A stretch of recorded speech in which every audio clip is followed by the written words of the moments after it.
एक और अहम खबर आपको देंगे। वफाकी वजीर दाखिला मोहसिन नकवी से बरतानवी हाई कमिश्नर की मुलाकात है। कौम ने दहशतगर्दी की नासूर का डट कर मुकाबला किया है और कर रही है। मोहसिन नकवी की जानिब से ये मौक़िफ़ इख्तियार किया गया है।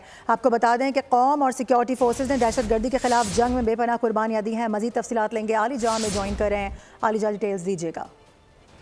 देखिए, हम खबर से मुतालिक आपको आगाह करें कि इस्लामाबाद में वफाकी वज़ीर दाखिला मोहसिन नकवी की बरतानवी हाई कमिश्नर जैन मैरियट से मुलाकात हुई है। पाकिस्तानी कौम और सिक्योरिटी फोर्सेज ने दहशतगर्दी के खिलाफ जंग में बेपनाह कुर्बानियां दी, यह कहना था वफाकी वज़ीर दाखिला मोहसिन नकवी का।